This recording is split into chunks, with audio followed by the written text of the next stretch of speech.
생명과학 1 네 번째 시간으로 물질 대사에 대해서 배워보도록 합시다. 네, 물질 대사는요, 우리 2단원에서 가장 처음으로 배우는 내용이죠. 실제로 우리 몸에서 물질을 만들거나 분해하는 이런 그 기본적인 개념을 바탕으로 우리가 이제 나중에 뒤에서 몸에 대해서 배울 때 그 물질 대사라는 말이 가끔 쓰이는데요. 그 물질 대사입니다. 실제로 우리가 앞에서 1단원에서 우리 생물의 특성, 그 중에서 이제 생명현상의 특성을 배우잖아요. 생명현상의 특성 6가지 중에 두 번째, 물질대사라는 내용이 나오는데요. 그때 그 물질대사를 조금 더 자세히 배운다고 생각하시면 되겠습니다. 교과서에서 내용을 한번 읽어보도록 하죠. 생명활동이 일어나기 위해서는 에너지가 필요하고 이 에너지는 물질대사에서 얻는다라고 표현이 되어 있죠. 결국에는 이 물질대사의 이유가 뭐냐? 에너지가 필요하니까. 생명활동을 위해서 에너지가 필요하니까 어떻게 한다? 물질대사를 한다라고 여러분이 이해하시면 되겠습니다. 실제로 이제 뭐 꼭 물질대사만 한다라는 개념으로 여러분이 그 물질대사가 그 뭐 에너지를 얻기 위해서 뭐 그런 건 아니지만 우리 몸에서 이제 생명 활동을 일어나기 위해서 물질대사가 일어난다라고 여러분이 이해하시면 되겠습니다. 다음 물질대사의 정의가 나오는데요. 물질대사는 세포에서 물질을 합성하고 분해하는 모든 화학 반응이다라고 표현이 되어 있네요. 그러니까 물질을 합성하고 분해하는 모든 화학 반응이다라고 여러분이 이해하시면 되겠습니다. 이게 물질대사의 정의입니다. 생명체 내에서 일어나는 화학 반응이다라고 되어 있고요. 교과서에서는 조금 더 내용이 나아가서 물질대사의 각 반응의 각 단계에는 특정한 효소가 관여한다라고 되어 있습니다. 우리 앞에서 바이러스 할 때 제가 물질대사 기구를 설명했었죠. 그죠? 효소 영어로는 엔자임이라고 이렇게 표현을 하고요. 물질대사 기구입니다. 그러니까 물질 대사를 일으키는데 뭐가 필요하다? 효소가 필요하다라고 여러분이 이해를 하시면 되겠습니다. 물질 대사 크게 두 종류가 있습니다. 흔히 합성을 한다고 하는 합성 반응으로 우리가 생각하는 동화작용, 그 다음에 분해 반응으로 생각하는 이화작용이 있다라고 여러분이 보시면 되고요. 뒤에서 이 물질 대사의 이 두 가지 동화작용과 이화작용 설명하도록 하겠습니다. 그러니까 이 합성하는 게 동화다, 분해하는 게 이화다, 뭐 이런 느낌을 이해하시면 되겠습니다. 자, 그러면 두 개 한번 잘 보도록 합시다. 아까 말했죠. 물질 대사가 동화작용과 이화작용으로 나눠진다고요. 자, 각각의 특성을 이렇게 써놨는데요. 이 아래 네 개는 그거에 대한 예라고 보시면 되겠습니다. 동화작용의 예, 이화작용의 예시다 라고 보시면 되겠네요. 자, 보도록 하죠. 동화작용부터 보도록 하죠. 동화작용, 저분자 물질이 고분자 물질이 된다. 그리고 이화작용은 고분자 물질이 저분자 물질이 된다라고 되어 있는데요.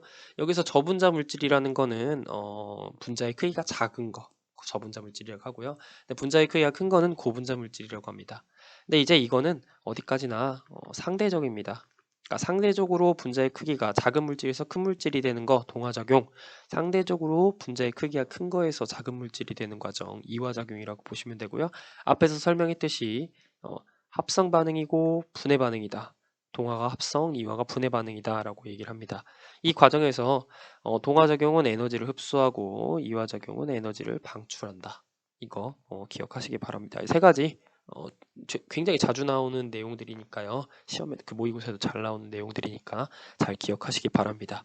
이 아래 네 가지가 예인데요. 동화작용의 대표적인 예로 바로 광합성이 있고요. 그 다음에 이화작용의 대표적인 예로 세포호흡이 있습니다. 광합성과 세포호흡은 정확히 반대입니다. 이렇게 광합성은 물과 이산화탄소를 이용해서 포도당을 합성하는 반응이고요. 그 다음에 이화작용은 포도당을 분해해서 이산화탄소와 물로 분해하고 포도당을 분해하죠. 이산화탄소와 물로 분해하고 이 과정에서 에너지가 방출됩니다. 그래서 우리는 그 에너지를 이용하고 있죠. 자, 그다음 이 아래 두 개는요. 두 개는 굉장히 자주 나오는 내용들입니다. 아미노산이 단백질이 되는 거 동화작용이고요. 포도당이 글라이코젠이 되는 거 이것 또한 동화작용에 대표적으로 많이 나오는 예입니다. 이것을 반대로 거꾸로 단백질이 아미노산이 되는 거, 글리코젠이 포도당이 되는 거 둘 다 이화작용이라고 볼 수 있겠습니다. 아까 말씀드렸다시피 저분자와 고분자 상대적이라고 얘기를 했잖아요. 그래서 여기서 포도당은 저분자예요. 그리고 이 포도당이 쭉 연결되는 합성체인 글리코젠은 고분자라고 볼 수가 있는데요. 이제 그럼 포도당은 저분자인가? 라고 보시면은 여기선 또 고분자죠. 이화작용에서는 얘가 고분자가 됩니다. 그리고 이산화탄소와 물이 저분자가 되는 거죠. 이거는 상대적이구나 라고 하면서 여러분 이해하시면 되겠습니다. 상대적인 관계를 이해하셔야지 포도당은 저분자다 혹은 포도당은 고분자다 라고 이해하시면 조금 더 헷갈릴 수가 있습니다. 네. 그래서 이런 식으로 우리가 교과서에는 그림으로 표현되어 있죠. 아까 말씀드린 대로 물질 대사에는 효소가 관여한다 라고 되어 있고요. 저분자가 고분자가 됐네요. 이 과정에서 에너지를 흡수하고 있고 아미노산이 단백질이 되네요. 저분자하고 고분자잖아요. 상대적으로 이건 뭐예요? 동화작용입니다. 반대로 고분자 물질이 저분자가 됐고요. 그죠? 그 다음에 에너지를 방출했고 글라이코젠이 포도당과 같은 고분자가 저분자가 됐습니다. 이건 뭡니까? 이화작용이 되겠죠. 이런 식으로 교과서에는 그림으로 표현되어 있습니다. 그 다음에 우리가 이렇게 이 이화와 동화 과정에서 그 에너지가 어떻게 들어가고 나가는지도 이렇게 그래프로 표현이 되어 있죠. 우리가 물질대사의 정의가 실제로 우리 몸에서 일어나는 화학 반응이라고 얘기를 했잖아요. 화학 반응이잖아요. 네, 그래서 생성물과 반응물이 결국에는 우리 몸에서 일어나는 화학 반응에서 생성물과 반응물, 화학 반응의 그 개념이라고 보시면 되겠습니다. 즉, 어떤 화학 반응이 일어났을 때요, 이 반응이 완전히 일어나기 전 반응물이라고 얘기를 하고요. 반응이 일어난 후 생성물이라고 얘기하죠. 네, 반응물과 생성물 이 과정으로 여러분이 보시면 되겠습니다. 자, 그래서 동화작용 에너지를 흡수하잖아요. 에너지를 흡수해서 반응물과 생성물 사이에서 에너지가 증가하게 되는 과정이죠. 당연히 에너지 흡수했으니까 생성물의 에너지가 더 클 수밖에 없죠. 다음 이화작용은 반응물이 생성물로 하면서 에너지가 방출되잖아요. 에너지가 빠져나가니까 당연히 생성물의 에너지가 더 적은 이화작용이라고 볼 수가 있겠습니다.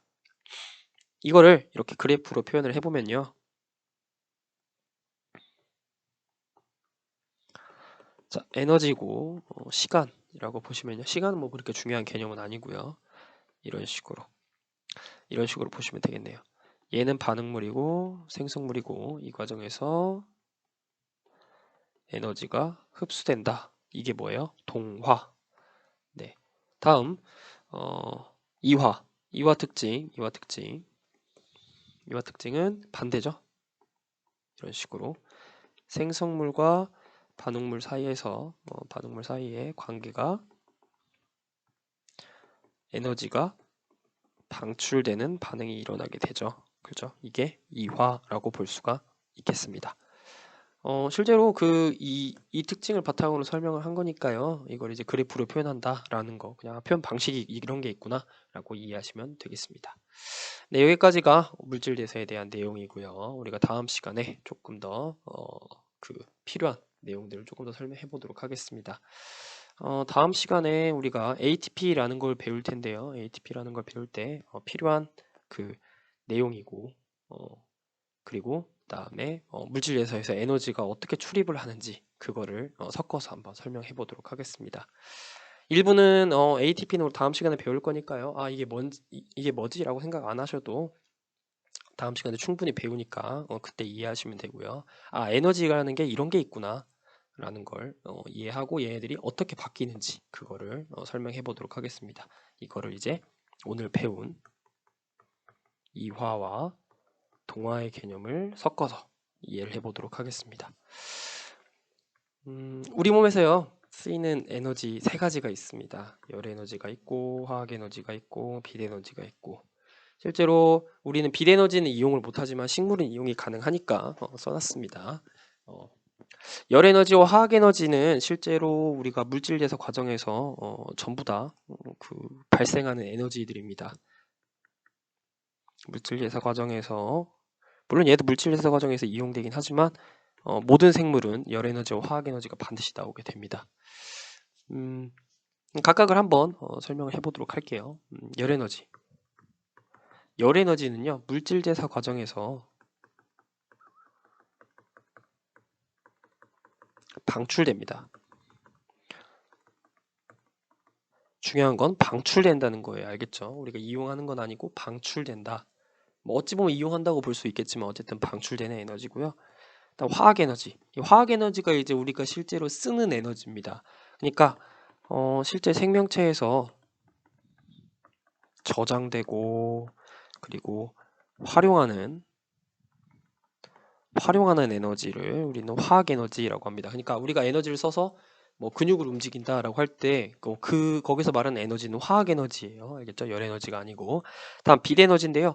빛 에너지는 이제 우리는 우리 같은 인간은 이제 동물이니까 사용하지 못하지만 식물 같은 경우는 우리가 광합성이라는 과정을 통해서 이용이 가능하죠.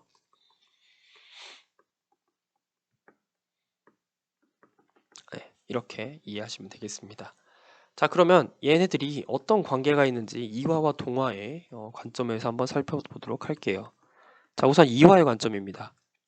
우리가 이화 적용에서는요, A가 우리가 B가 될 때, 이것도 화학 반응, 물질에서 화학 반응이라고 했잖아요. 이때 뭐가 방출돼요?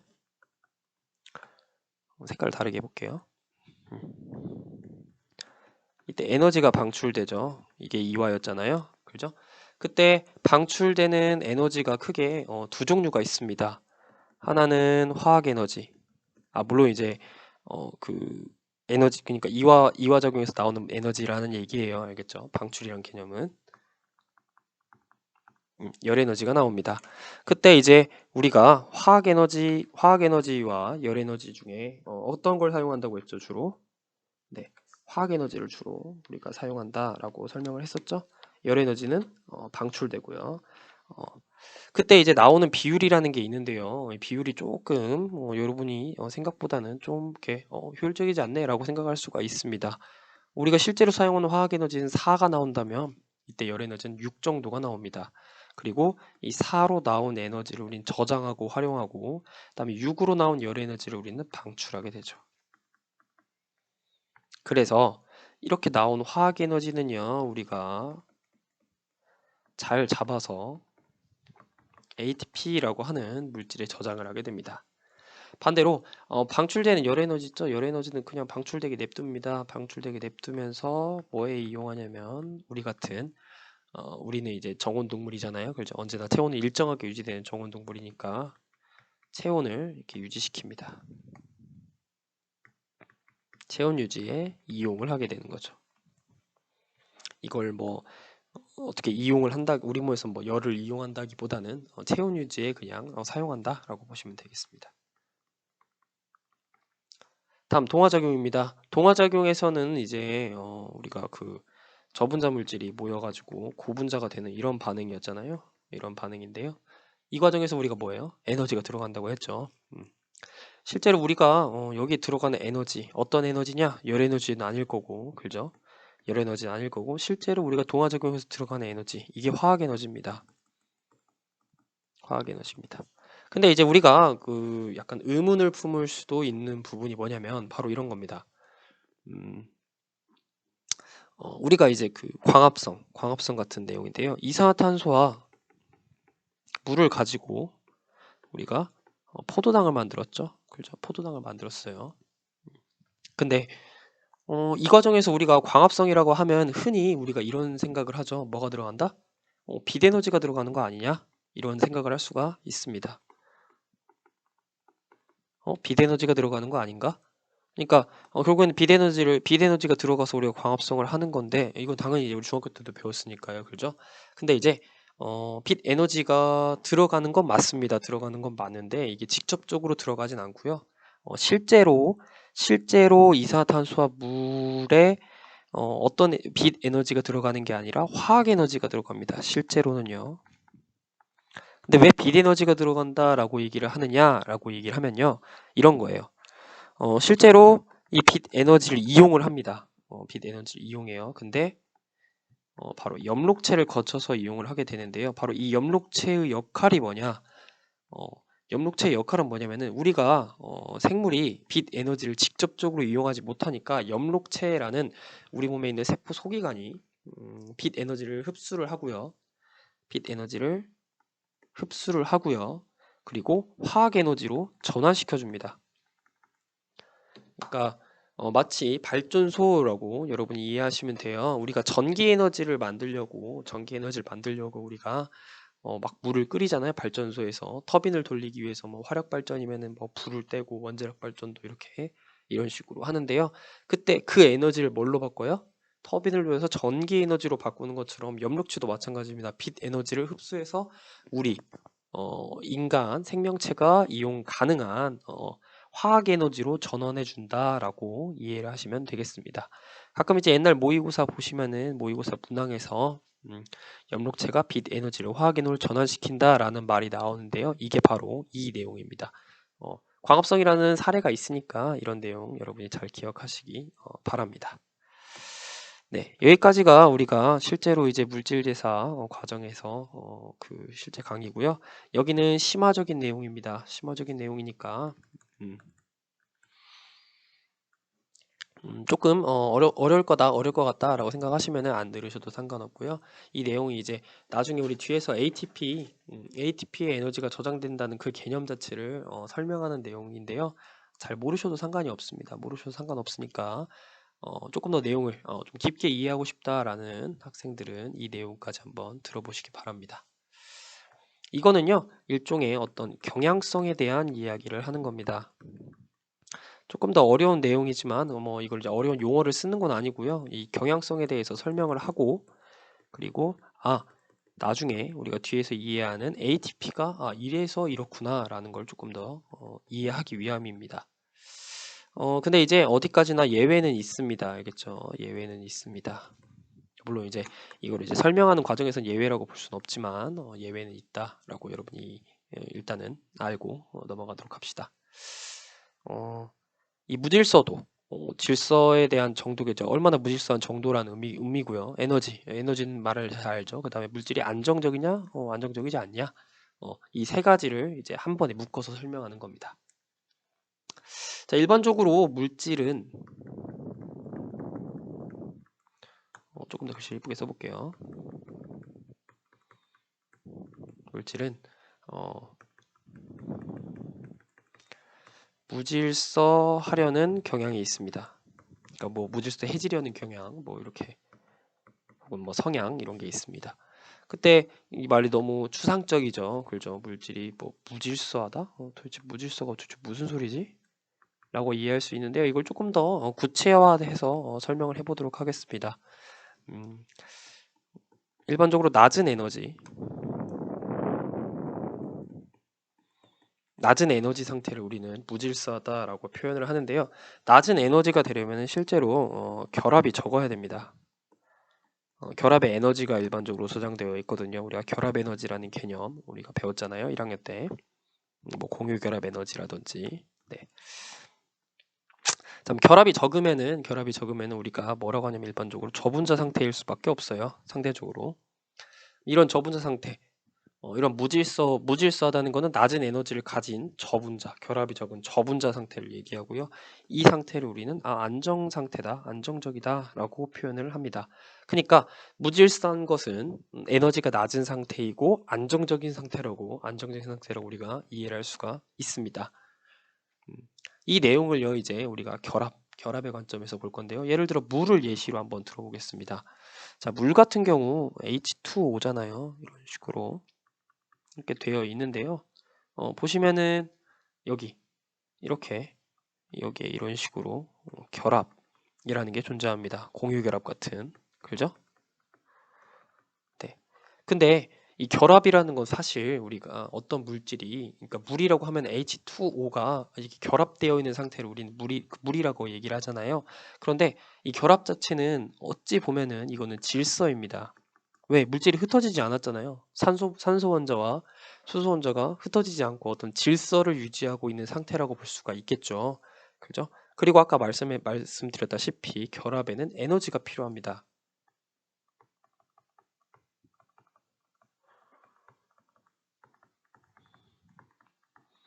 그러니까 이 두 개를 합치면은 이 두 가지 개념을 합치면 이렇습니다. 이 두 가지 개념을 합치면은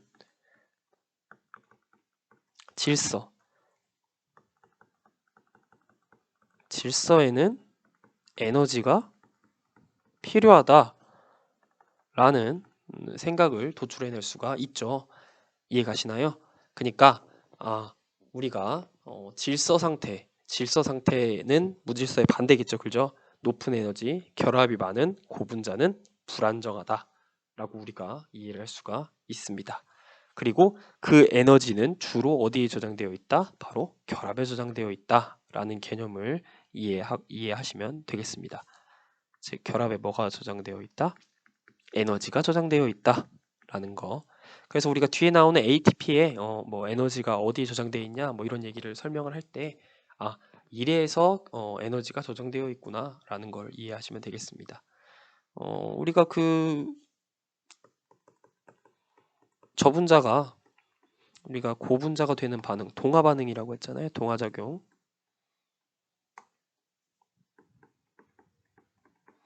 동화작용이잖아요. 네, 이때 우리가 아까 알다시피 에너지가 흡수하는 반응이라고 했잖아요. 에너지를 흡수하면 뭐예요? 그 에너지는 어디에 저장돼요? 결합에 저장되니까 결합 에너지가 늘어나고, 그러면은 우린 이건 뭐야? 고분자 상태죠? 그래서 물질의 안정성. 물질의 안정성은 떨어지게 되고, 그리고 무질서도는 감소하게 됩니다. 네, 이렇게 우리가 이해를 하시면 되겠네요. 이 세 가지 개념은 우리가 모르셔도 우리가 그 생원을 이해하는 데는 그렇게 큰 어려움은 없으나 조금 더 약간 그 의문을 품을 수도 있으니까요. 어떻게 뭐 결합에 ATP 결합에 에너지가 저장되지? 뭐 이런 것들 이런 것들 조금 더 여러분이 그 쉽게 이해하기 위한 내용이니까 이 내용은 우리가 심화적인 내용이라고 이해하시고 넘어가시면 되겠습니다.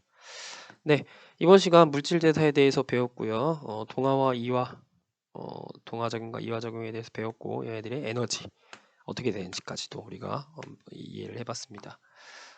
여기까지가 우리 물질대사에 대한 강의입니다. 이것으로 물질대사에 대한 강의를 마치도록 하겠습니다.